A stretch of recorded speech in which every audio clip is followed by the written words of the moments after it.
di Uruguay itu bukan hanya Malaysia FC. Dulu di tahun 2000-an awal itu juga ada namanya Deportivo Indonesia. Dan di Amerika Latin nama-nama sepak bola, klub sepak bola aneh itu udah biasa, udah biasa. Mereka memang passionnya seperti itu. Halo saudara-saudara, jumpa lagi dengan komentator gadungan di sini. Dengan komentator yang gadungan. Seperti biasa saudara-saudara, kalau kita sudah bertemu, pasti akan ada yang kita bicarakan. Baik yang bermanfaat maupun yang tidak bermanfaat, baik yang basa-basi maupun yang serius. Bebas saudara-saudara, bebas. Yang penting sopan. Hari ini saudara-saudara kita akan bicara tentang ada sebuah klub di Uruguay ini, menarik ini saudara-saudara. Ada sebuah klub di Uruguay namanya Malaysia FC. Ini klub unik dan dia menggunakan bendera Malaysia sebagai benderanya. Bendera Malaysia sebagai benderanya dengan nama klub Malaysia FC Football Club. Klub the football apa football club lah, itulah. Dia main di salah satu kompetisi amatir di Montevideo, di ibu kota Uruguay. Dan kalau kita bicara tentang Amerika Latin, tentang Uruguay, tentang Amerika Selatan, kalau ada klub dengan nama-nama aneh itu udah bukan sesuatu yang aneh, saudara-saudara, udah biasa lah. Dulu juga pada tahun 2000-an ada klub dengan nama Deportivo Indonesia di Uruguay juga, saudara-saudara. Nah, itu seperti itu di Uruguay, di Amerika Latin memang. Nah, ini seperti apa saudara-saudara akan kita bahas di edisi kali ini. Saudara-saudara, jadi begini saudara-saudara, ini agak unik dan aneh, agak lucu. Ya, yang menarik sebenarnya. Jadi di Uruguay, di Amerika Selatan itu ada sebuah klub. Dia main di namanya Liga MVD, Liga kompetisi amatir lah. Dia klub ini basisnya di Montevideo. Dia menggunakan nama Malaysia. Malaysia itu adalah bahasa Spanyol dari Malaysia. Unik. Bukan hanya nama, dia juga menggunakan bendera Malaysia. Bendera Malaysia sebagai bendera dia. Walaupun lambangnya, logo klub itu, dia menggunakan logo yang mirip dengan logonya tim nasional Amerika Serikat, US Soccer Association apa. Pokoknya itulah. Seragamnya juga mirip dengan seragam tim nasional Amerika, termasuk aparelnya Nike. Itu juga persis yang putih dengan tulisan agak biru tua dengan strip merah, celananya juga biru tua dengan ada strip merah, ada corak merah, ada. Ini klub amatir di Uruguay dan dia main selain di Liga MVD itu, dia juga tampil di namanya Copa Rio de la Plata. Dan tahun musim lalu, musim 2022 ini dia juara di Copa Rio de la Plata. Rio de la Plata itu adalah nama sungai yang membagi antara Uruguay dengan Argentina, antara Montevideo ibu kota Argentina dengan Montevideo ibu kota Uruguay dengan Buenos Aires ibu kota Argentina. Nah, Copa Rio de la Plata ini diikuti oleh klub-klub dari Montevideo, dari Uruguay dan dari Argentina. Itu jadi dua klub dan statusnya amatir. Rio de la Plata namanya, Sungai de la Plata, bahasa Inggrisnya River Plate. Nah, makanya ada klub di Argentina dan di Uruguay itu namanya River Plate, Klub Atletico River Plate. Jadi itu mereka bertetangga dan ini klub amatir yang saya rasa cukup unik lah. Sumber ya menurut seorang kawan saya yang ada di Uruguay, klub ini kalau nggak salah itu lahir bulan Juli tahun 2021. Dan kenapa dia menggunakan nama Malaysia? Karena pemiliknya, karena orang-orang yang terlibat waktu itu dia memang ya terinspirasi dari Malaysia gitu. Dia tadinya katanya dia mau menggunakan Amerika Serikat, cuma karena Amerika Serikat itu udah terlalu umum, katanya udah terlalu dekat dengan Uruguay, dengan Montevideo, sama-sama di kontinen Amerika, di benua Amerika, maka dia memilih yang agak beda, yaitu Malaysia, karena benderanya hampir mirip dengan bendera Amerika Serikat. Nah, konon katanya seperti itu ya. Aslinya juga nggak tahu, kata teman saya ini yang di Uruguay ini, kata teman ya, bukan kata saya. Karena informasinya saya cari di internet itu tersusah. Mereka hanya punya Instagram yang menunjukkan aktivitas mereka, menunjukkan ya identitas mereka lah. Mereka kemana-mana memang membawa bendera Malaysia itu, di latihan, di pertandingan, ketika acara kumpul-kumpul, makan bersama di klub mereka, itu mereka tanpa sungkan menggunakan bendera Malaysia itu, dan mereka identitasnya juga Malaysia, dan mereka dengan bangga, dan itu nggak masalah, saudara-saudara, nggak masalah, itu justru bagus, walaupun itu mereka statusnya adalah klub amatir. Sebenarnya tidak terlalu bermasalahkan, karena banyak juga yang komen di Instagramnya Malaysia FC ini. Ada yang kebanyakan dari netizen Malaysia ada yang mempertanyakan kenapa menggunakan bendera kami, apa motifnya, mengapa. Tapi ada juga yang berkomentar positif, tidak masalah, tidak apa-apa, itu mereka hanya nama, tidak masalah, bukan sesuatu yang buruk, biarin aja. Begitu, dan ya saya rasa itu tidak masalah, saudara-saudara, tidak masalah. Itu ya justru baguslah negara Anda, negara Malaysia bisa dipopulerkan lewat jalur sepak bola, lewat jalur apapun itu tidak apa-apa. Dan mana tahu nanti suatu saat klub ini jadi profesional dan dia bisa ikut Copa Libertadores, ikut Primera Liga Uruguay, kemudian semakin banyak orang penasaran pengen melihat Malaysia, datang ke Malaysia, kan bisa pariwisatanya bisa berkembang, turismenya bisa berkembang. Jadi tidak masalah sih. Nah, saudara-saudara, kalau bicara klub-klub sepak bola dari Amerika Selatan, dari Uruguay, dari Argentina, dari Brasil, dari mana lagi, Chile, Peru, Bolivia, Kolombia, itu nama-nama yang unik-unik itu udah biasa, saudara-saudara, udah bukan sesuatu yang mengherankan. Beda dengan kita ya, di Asia Tenggara itu nama-nama gitu aneh juga. Tapi bagi mereka itu biasa aja. Di Uruguay ini, saudara-saudara, ada klub yang namanya Liverpool Montevideo. Itu ada klub Liverpool nama di situ. Itu jadi kenapa dinamakan Liverpool? Karena terinspirasi dari Liverpool, karena pendirinya dulu adalah imigran, orang-orang pendatang dari Inggris, khususnya dari Merseyside. Kemudian ada lagi klub seperti Real Espanya. Itu ada di Honduras, Real Espanya. Espanya adalah Spanyol. Itu karena dia nama-nama dari terinspirasi dari Spanyol, karena mereka keturunan Spanyol. Kemudian ada lagi Audax Italiano. Itu di Chile, ada klub di Chile.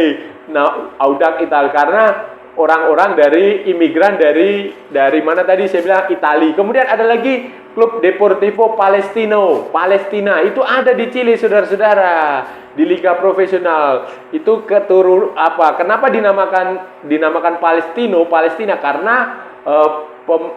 sejarahnya mereka adalah klub-klub keturunan dari Palestina yang berimigrasi, yang mengungsi karena perang. Mereka pindah menyebar sampai ke Amerika Latin, ke Chile, dan mereka mendirikan klub sepak bola namanya klub Deportivo Palestino. Ada lagi di Brasil, Portugis, itu berasal dari Portugesa. Itu juga sama, dari klub dari Portugal. Itu begitu. Jadi ada banyak nama dari negara. Di Chile juga ada Real Union Española, sama dari Spanyol, dari Espanya, Spain. Jadi memang mereka karena kultur mereka datang dari Eropa berimigrasi. Ada pula Everton. Nah, ada klub Everton, saudara. Everton Vina del Mare atau apa ya? Via del Mar atau apa, itu di Chile juga ada. Jadi kayak nama-nama tempat, nama-nama negara, nama-nama kota itu sudah biasa di Amerika Selatan. Bukan hanya nama negara, saudara-saudara, bukan hanya nama kota, nama tempat, atau nama yang mirip dengan klub yang ada di Eropa. Nama-nama yang cukup aneh, menggunakan bahasa Inggris itu juga banyak di Amerika Selatan, di klub-klub Amerika Selatan. Contohnya ini, saudara, saya kasih contoh di Bolivia. Di Bolivia itu mereka ada klub namanya The Strongest, yang terkuat. Itu klub elit di Bolivia. Seragamnya, jersinya warna kuning dan hitam. Kemudian ada lagi ini yang agak lucu, klub Blooming, The Blooming atau klub Blooming ya, Blooming, Blooming itu ada, saudara-saudara, di Bolivia. Terus ada lagi klub Always Ready. Bayangin, ini klub paling siap di dunia itu, saudara-saudara. Kapanpun tanding dia siap, namanya aja Always Ready. Itu ada di Liga Bolivia. Jadi ada memang agak unik-unik lah mereka menggunakan nama bahasa Inggris. Kemudian di Argentina ada klub namanya Newell's Old Boys. Old Boys, Old School Old Boys, Newell's Old Boys. Itu jadi Newell's Old Boys itu klubnya Lionel Messi waktu masih junior, masih muda. Itu Newell's Old Boys. Jadi itu dulu karena di situ adalah sekolah yang didirikan oleh ada pendirinya, siapa ya, Pak Newell atau Pak siapa. Kemudian Old Boys itu ya dari sekolah itu, anak-anak sekolah mendera itu. Ada juga di Argentina klub namanya Arsenal de Sarandi, itu ada. Kemudian ada lagi masih di Bolivia itu ada nama orang juga, namanya Bolivar, klub Bolivar, itu berasal dari nama Simon Bolivar. Kemudian ada lagi di Bolivia juga namanya Wisterman, klub Wisterman itu dari salah satu pilot di Bolivia lah, di Amerika Selatan, itu salah satu pilot atau apalah itu, pelopor itu, Wisterman. Kemudian ada lagi O'Higgins. Nama klub di Chile namanya O'Higgins. Itu berasal dari Bernardo O'Higgins, jadi tokoh kemerdekaan di Amerika Selatan. Kemudian banyak, saudara-saudara, nama-nama aneh klub di Amerika Latin. Termasuk di Meksiko itu ada klub namanya Tigre. Tigre. Terus ada lagi Pumas. Puma jadi Pumas, Tigre. Kemudian ada lagi ada lagi di Argentina juga ada nama klub namanya Defensa y Justicia. Nama klubnya tuh aneh tuh. Defense and Defense, pertahanan dan keadilan. Kalau bahasa kita itu Justice and Defense. Itu jadi memang Argentina. Terus ada lagi klub yang nama orang banyak lah pokoknya. Itu memang tradisi mereka itu seperti itu.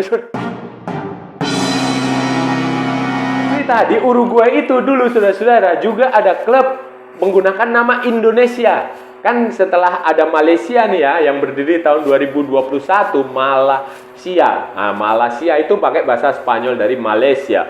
Di Uruguay itu dulu juga ada klub namanya Indonesia, Deportivo Indonesia, Sociedad Anónima Deportivo Indonesia. Dia main di, kalau nggak salah, Quinta Division. Itu setara dengan divisi 5, level 5. Itu adalah kompetisi junior.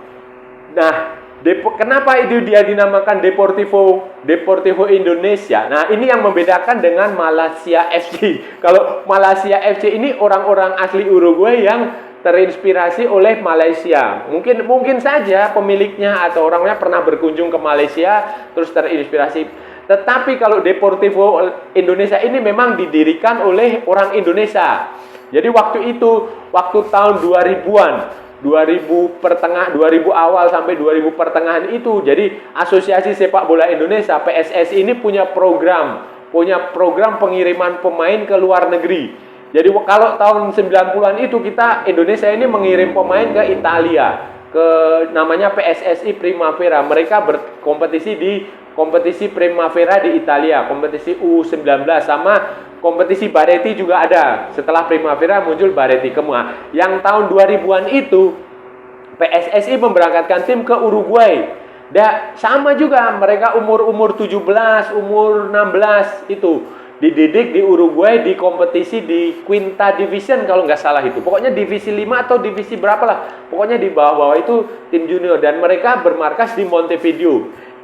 Supaya bisa berkompetisi ya mereka menggunakan nama Deportivo Indonesia, Sociedad Anónima Deportivo SAD Uruguay. Dan ini banyak pemain Indonesia yang kemudian dididik di situ, kemudian setelah senior mereka bergabung dengan timnas Indonesia. Ya kayak nama-nama seperti Alvin Tuasalamoni, kemudian ada lagi Yandi Munawar, kemudian ada lagi ini siapa, Syamsir Alam. Syamsir Alam itu jadi artis sekarang, saudara-saudara. Kalau saudara-saudara sering nonton sinetron, pasti tahu tuh ada artis namanya Syamsir Alam. Itu dulu pemain bola lulusan Deportivo Indonesia. Terus ada banyak kayak Alan Marta, kayak banyak lah pokoknya. Nanti saya tulis di sini saudara-saudara, nama saya lupa, udah lama itu.